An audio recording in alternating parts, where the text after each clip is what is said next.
we present episode 5 of Cottoning On by Geoffrey Banks, read by Nigel Banks. In this episode we hear about some of his mother's illnesses, her attitude towards his acting performances, and some of the comical mishaps which befell him as an amateur thespian.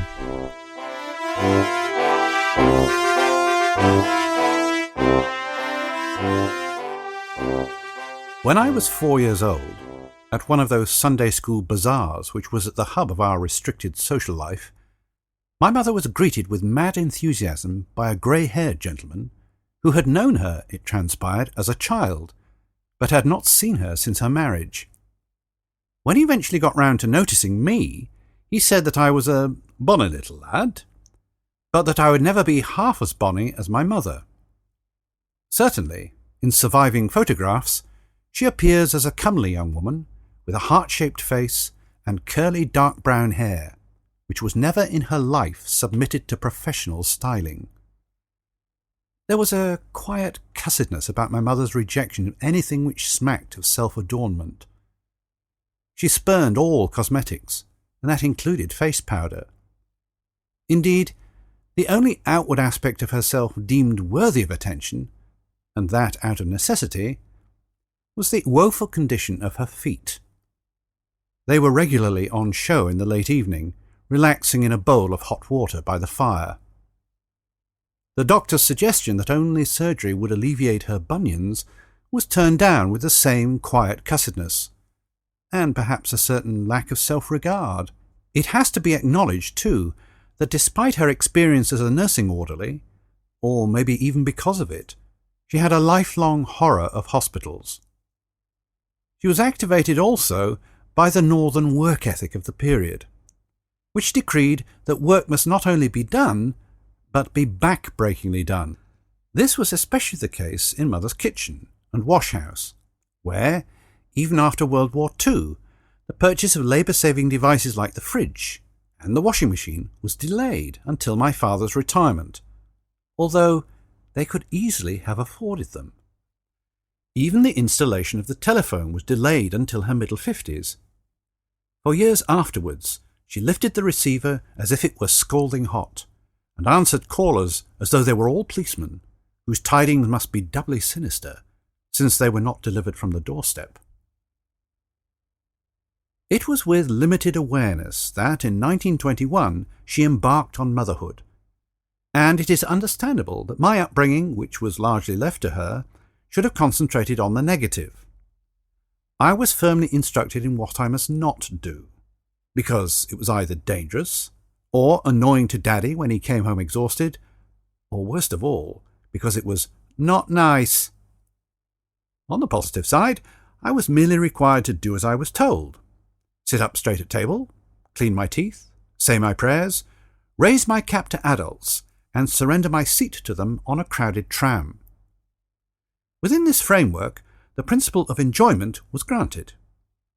Enjoy yourself, but always take out insurance, and never forget that too much gusto equals hubris equals tears before bedtime. This is not, of course, to say that the climate in which I grew up was generated entirely by my mother.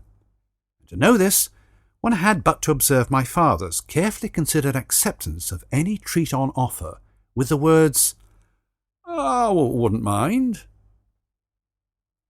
In this prevailing climate, my early leanings towards acting were indulged, being equated with singing, football, and the Scouts. It was seen as another school activity, but at sixth form stage, drama was sharply defined for me by my mother as a mere diversion which must never be allowed to blunt one's sterner purpose. I was sufficiently indoctrinated by the time I went up to Cambridge to restrict myself throughout 9 terms of residence to only 3 minor stage roles, 1 per year, until I had made sure of my degree. Once that hurdle had been cleared, however, I returned for a 4th year to take a very undemanding diploma in education, and appeared in 4 plays in a single term, by way of compensation. Despite my degree, my mother's acceptance of this surge of theatrical zeal was guarded. and throughout my subsequent long association with Bolton Little Theatre, sheer family loyalty prompted her attendance. After watching me tackle the ultimate role of Hamlet, my mother chatted away brightly in the car on the way home about every item on the family agenda, without once mentioning the play or my own major contribution to it. It was only on reaching the safety of her front doorstep that she turned, delivered a swift peck on my cheek and said, lovey, you were thin."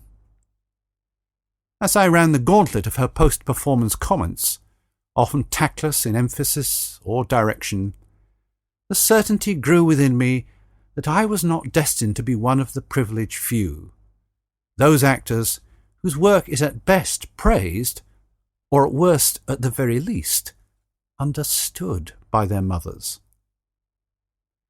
As for my father, the slim likelihood of entertainment was forever outweighed by the utter certainty of embarrassment. At such functions, he would be in the company of others, and the thought that someone might say something to him which could conceivably require an answer was a permanent blight on his enjoyment. So, as ever, it was Mother who put on her hat and took her seat at the little theatre, in the pleasurable hope of conversation with complete strangers at the interval. Some members of the public can display a woeful ignorance of the business of acting, and some of their remarks are classics of innocence. "What do you do in the daytime, then?" "I don't know how you learn all those lines," said also of a radio play. "Don't you ever get your disguises mixed up?" There comes a particularly vexed frustration on realizing that one's nearest and dearest, too, will trot out similar remarks, that the mere fact of their relationship to oneself has failed to bestow immunity. Northerners are acknowledged to be specialists in the put-down remark, and northern mothers are better than most at giving their menfolk a withering. The most deflating comment from my mother was, "Well, I don't know. I just don't know where you get it from." This was said less in admiration than bewilderment, and in a tone which hinted that I certainly didn't catch it from her. Mother had to have her gallbladder removed when she was 75, but made a full recovery. That was the only operation which she ever had to undergo. But, like many people who are never seriously sick, she was inclined to complain about the minor ills which interfered with her efficiency. She had always been accustomed to performing her daily round at speed, but the bunions had finally slowed her down to a painful shuffle. It was a major deprivation, since, apart from holiday strolling on the promenade, she had never actually walked anywhere. Or rather, one leg walked, but the other ran. She always seemed activated by a fear that the shops would all have closed, whatever the time of day, that the bus or tram timetables had been revised overnight, or that the post office had mysteriously changed address. Despite her bright smile directed at neighbours as she passed them in the street, my mother found the march of time inexorable, but had never slowed down, until both physical, then mental frailties caught up with her. The first real shock to the family came when Mother was 83, and it became clear that her notion that a group of immigrants had secured a foothold in the attic in her house was not to be dislodged. It was aptly symbolic, for aliens had indeed possessed her mind, and they defied eviction. I shall not dwell upon the slow but pitiless development of what is now known as Alzheimer's disease, except to say that my father coped with its manifestations immeasurably better than I did. He resolutely closed his mind to the concept of senility, as he did to so many things, refusing to entertain the idea that, however slowly the disease was to proceed, this was the beginning of the end. He would never allow a bed to be made up for her downstairs, and so every night He carried her upstairs, and then down again next morning, and this at the age of 85. Eventually, I lacked the guts to cope with the scene which always awaited me, and my visiting decreased. She who had always walked, despite her problems, so very upright, was now unable even to sit up straight, but remained slumped over sideways in the chair, seemingly engrossed in the pattern of the carpet at which she plucked with her nails unremittingly all the time I was there. Worse, in a way, was to see my father sitting apart and equally engrossed in a book or the television. Until my mother's death the following year, he never once, in my hearing, referred to her condition by name. It was his way of taking it on board. I found none. I remained appalled and useless. When eventually Mother was accepted for a short stay in a nursing home to give Father a brief respite, her departure coincided with industrial action by ambulance drivers. Thus, instead of a genuine vehicle, it was an ordinary van which came for her. She had to be seated, as far as that was possible, on an upright kitchen chair, hoisted on board, and then held in position throughout the journey by my wife Elizabeth, who was deeply upset to report that at one point my mother sensed she was being removed from her home, and, thinking it was for good and all, she cried out, "Putting me away! Devils! Devils! Devils!" Then silence. At the nursing home, she sickened and surrendered in every sense. Too far gone to return to her home, she was transferred to the geriatric ward of the local infirmary, where she lingered briefly until the end. My father visited her once, but felt no call to go again. He had said his goodbyes. Elizabeth and I went singly whenever we could, and sat with her. I cannot say to what purpose, for if she heard our voices, she was quite beyond response. Tiny now, lying on one side, eyes closed, with a thumb in her mouth, a child asleep. There was no reaction at all from her other hand if I took it in mine, but I sat there, holding it, still useless. It was my first experience of a geriatric ward, and I found it a little surreal to be sitting there as darkness fell, as sometimes happened, and pick up the isolated phrases which those still capable of speech injected into the silence.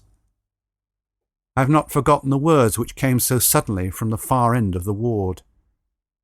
"Hasn't that girl got a beautiful voice?" I had asked the staff nurse to ring me rather than Dad when it was over.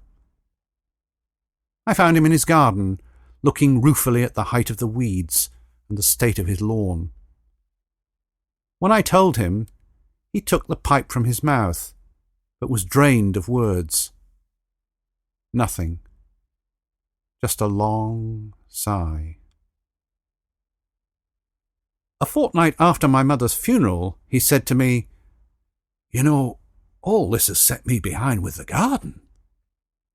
And I was relieved to hear him say so in the circumstances.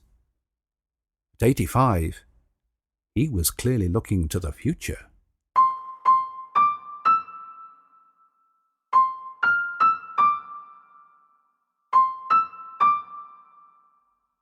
It was Sarah Wright who played Ophelia to my Hamlet in Bolton Little Theatre's production of the Shakespearian tragedy. She is hardly yet in her 20s, but has already tantalised, infuriated, and flirted with every male on the theatre's books. Recently back from the Royal College of Art, where one of her designs was selected for the Royal Yacht, she has been disorientated by this success, decided to come home and look after her newly widowed father. Somewhat ungraciously, the latter will remarry within the year. But Sarah is destined never to leave her hometown again, stray though she may from narrower paths. She has magnificent red hair down to her waist. We first meet before she goes away to college, in a delicate play called Martine by Jean-Jacques Bernard. It is about a sophisticated Parisian, trifling with an artless country girl and then letting her down, thus condemning her to a loveless marriage to a clod. Sarah hasn't a great many lines to say as Martine, but she's magical at the silent suffering.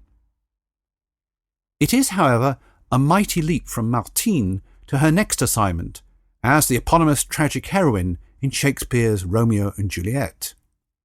Sarah learns the part parrot fashion, a director's nightmare, and is unable later to shake off the sing-song intonation she has fallen into. To her credit, she knows she is not good in the role, but she doesn't realise to what extent. On the plus side, you could look at her all night. I am playing Tybalt, the one in yellow, a colour supposed to reflect the character's stroppy disposition. It is also a colour which does nothing for me personally, my wife Elizabeth kindly reassures me. But I shall not be around for too long, because Tybalt's swordsmanship is of the have at you, shit or bust variety. That's him finished before the second interval, and me home again in ample time to rinse a few things. Nevertheless, the role has its anxieties, not unconnected with the two guys playing Romeo and Mercutio. In the interests of dramatic realism, they are not wearing their everyday spectacles on stage. But in the interests of not killing me, they have neglected to invest in contact lenses. Whenever I face them in a duel, it is impossible for me, and I have tried, not to spot that they are peering. Amateurs should not attempt sword fights. We have only managed to fit in a couple of practice sessions before the dress rehearsal, under the eye of an old soldier who fenced for the army in 1918 and hasn't been inside a theatre in his life. He thinks Romeo and Juliet is a play about a fencing match. In the end, we decide to forget what he said and do it by numbers instead. You lunge at my upper left arm, then I do the same at yours. 3 goes apiece, and don't forget who's got to win. Stirring stuff like that. I remind the director that in our production of Macbeth the previous season, the actor playing young Seward was wounded twice in sword fighting. He was rechristened young Skeward and had to go to hospital. The director reminds me that Macbeth is a famously unlucky play. I riposte that exchanging sword thrusts with the blind has little to do with luck. It is irresponsibility, I tell him. Possibly, he smiles. Let's call it Russian darts. I reach the penultimate performance, ever jumpier, but amazingly unscathed, and have just seen off Mercutio's latest attempt on my life. But I now dread facing up to Romeo. I note that tonight he seems to have borrowed the eyelids of Mr. Magoo. Just as I reassure myself that there are only a couple more performances to go, Romeo's sword goes badly off course and strikes an important nerve in my leg. It at once collapses, as do I. Foggily aware that his blade has struck something sinisterly yielding, Romeo does not hear my usual gentle slump to the boards, but the abrupt delivery of a sack of Jersey Royals. He stands over me, bereft. Too myopic to see what damage he has done, yet unable to kneel down, feel around and find out, because the script insists that he quit the scene at once to avoid being arrested, which is what he finally does, on less than heroic legs. When he reaches the wings, I hear him hissing, "Oh God, I hit him! Is there blood?" As a corpse, I too cannot raise my head to check my credentials, but in the absence of the dreaded warm trickle, I presume that there is no wound as such. Anyhow, I now have a different problem. As the grief-stricken Capulets gather round me to lament my demise at tedious length, my recently afflicted nerve goes into involuntary spasm. Thus, both Capulets and audience observe the corpse's leg shoot up, erect. As ever, the lighter moments compensate for and almost answer the nagging question: is this an appropriate activity for the sane? In the opening fracas between the supporters of the two feuding families, I occasionally find myself mixing it with old Harry Humphreys. Sword hilts locked, nose to nose, we snarl defiance. None of which stops Harry from delivering today's witticism. Most northern jokes, we are told, originated during lulls at the cotton exchange, which is where Harry has been earning a crust for decades. Tonight, just before I push him and his sword away, he mutters fiercely, "If I told you of a beautiful body, would you hold it against me?" Stage design, at whatever level, is a sneaky compromise between practicality and art. For example, the designer fashioned a wonderful staircase, but the actors all fell off it. Yet Shakespeare didn't give a bugger about design. He put it fairly and squarely to his audience that the price of wood and canvas was exorbitant. "So bear with us, folks," he told them, "and piece out our imperfections with your thoughts. Just imagine the scenery. You can do it.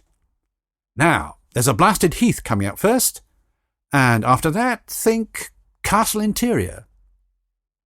Meanwhile, back in fair Verona, we have the Capulets' house stage right, the Montagues stage left, and in between, upstage, there are three small curtained areas side by side, representing 1. Friar Lawrence's cell, 2. A room chez Capulet, 3. Indoors miscellaneous. As the action leaps from scene to scene, stagehands open and shut the curtains of these areas, and the lighting operator illuminates and darkens them as required. Tonight, Friar Lawrence waits in trap number 1 to perform the ceremony which is to unite the star-crossed lovers in the eyes of God and society. His curtains open, his light comes up, and he opens his lips to speak. But his light goes off again, and his curtains shut. Trap number 3 opens up instead. Without a word, the marriage has been cancelled. The lovers never get another chance. And there will be letters to the Bolton Evening News. The actor who was subjected to this indignity will reenact his bafflement at the alcoholic post-mortem and subsequent Christmas parties for years. He is an excellent comic performer, perhaps not entirely at home as the Holy Friar. For one thing, his chronic catarrh does very little for lines such as "The grey-eyed bard smiles on the frowning night," and "This night shall Romeo bear heads to Mantua."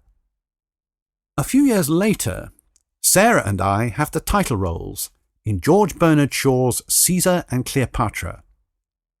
Unhampered on this occasion by blank verse, she nails Shaw's teenage Egyptian temptress completely. In the opening scene, the stage is dominated by a huge Egyptian sphinx. Building it has been a fair old challenge for our technicians, but they have done us proud, except in the small matter of access.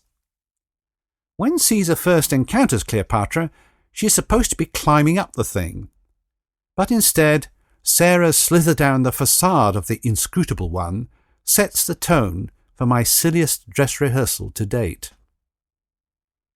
When she has picked herself up, I assure her that my Roman legions are close at hand and point confidently off stage left, awaiting confirmation from the sound of a war trumpet. I get it, resoundingly, but from the wrong direction entirely. Brought up to believe that pointing is rude, I see that it can also be misleading. The bugler is a solicitor in real life, and I am eager to get to work on his case. There are no sword fights this time, although I am required to put on armour before dashing off to recapture the local lighthouse. The gilded breastplate looks sufficiently imposing, but the helmet has a mind of its own. The first time it goes on, the visor clangs irreversibly shut. And the Shavian equivalent of, "Okay, you men, let's go," comes over more like an SOS issued by someone locked inside a public lavatory cubicle. When the Egyptians start to revolt against the Roman occupation, the news is delivered by an actor who is down on the programme as a centurion, and who therefore needs to come across to the audience as a weather-beaten hairy-ass. In the real world, however, the actor is in soft furnishing. He enters with bleeding, bandaged head. "What now?" I ask him testily. "This, Caesar." The sibilants here do not help his case. Nobody has told this man that to raise one hand in the Roman salute is fine, dramatic even, but that if he then lowers the same hand as quick as lightning to point to his bleeding bonce, it is neither fine nor dramatic. It is comical. Derision will break out in the front stalls at this juncture, and the punters will expect more from the centurion along these lines. Nor are they disappointed. There is a scene set at a local quayside, in which a gondola-style boat features largely. With clever lighting, it looks deeply authentic. But all is an illusion. In reality, it is just a painted length of plywood, as thin as a bus ticket, propped up vertically and held in position by a single hook and eye. The centurion has been warned that swishing his red cloak around it is not especially butch. But the man is now addicted, and finally gets his reward when one end of the garment flicks the hook right out of the eye, and this important boat falls over, face down, flat. His best policy now is to ignore it and press on until the audience forgets it ever happened. Instead, the centurion nails it to their consciousness forever when he says, "Oh, silly me," then stoops, restores the plywood to the vertical, and in full view meticulously re-establishes the hook within the eye. Good. We can now proceed with "Carry On Up the Creek." The next moment of farce occurs when I stand halfway up a flight of steps, and an ancient Egyptian scholar totters towards me, moaning, "The Library of Alexandria is in flames." Indeed, the audience is much enlivened by this news, since the old boy has trodden on the hem of his toga and gone base over apex, right past me to the very bottom of the staircase. Next, I have a personal problem when I realise that the actor playing Plotinus is never going to look me in the eye, not even during the course of our long and vehement argument. Moreover, his eyeline is firmly focused on my crotch, suggesting that either my fly is undone or that I've blossomed overnight into a codpiece extraordinary. It is odd that, although there are in fact no flies on Caesar, the fellow wears a knee-length tunic for God's sake, and since there isn't a codpiece to be seen around in the pyramids, I still find Plotinus's gaze unnerving. The old scholar mentioned earlier is also unwilling to meet my eye, but in life the man is an educational psychologist, so it comes as less of a surprise. At least his gaze is not riveted upon my crotch. He concentrates instead on an area half a yard to my left. For a lad with an identity problem like mine, this is spooky. When Caesar finally takes his leave of Egypt and of Cleopatra, his guards line up in front of him in two ranks which face each other, 4 or 5 yards apart. But off stage, these lads have been messing the centurion about. He has become something of a butt for them, strange to relate. And he has been heard to complain, "I don't know what I'm wasting my time for down here. I turned down a 700-line part up at Edgeworth Recreationals for this." The lad is right. There's safety in numbers. But here, locker room humour has broken out. His multi-story makeup box has been mysteriously rearranged, his sleeves and trousers sewn up, etc. And finally, nobody will tell him what has really happened to his left sandal. Their corporate knowledge of where it is and what they have done to it is enough to start them gently corpsing. When he has had to march them on stage without it, they see my eyes waver involuntarily towards the centurion's naked left foot. And they palpably wet themselves. I remain in marginal control of my diaphragm until the soldiers' shoulderings are transmitted down their right arms, causing their long spears to join in the reverberation. At this point, I too am shafted. According to George Bernard Shaw's stage directions, when Caesar takes his final leave of Cleopatra, he plants a paternal kiss on her forehead. Her Alexandria, we have a problem. She is wearing an ornate Egyptian headdress, which covers the entire target area with a sort of metal grill. Access denied. The lateral hanks of her long black wig are likewise blocking off her cheeks. To single out the nose would be facetious, the neck lascivious, and the chin a laughable near miss. As Sarah wickedly savours my indecision, I home in on the only option left to me, quite possibly putting an intriguing spin on history as writ. But a man's gotta do what a man's gotta do.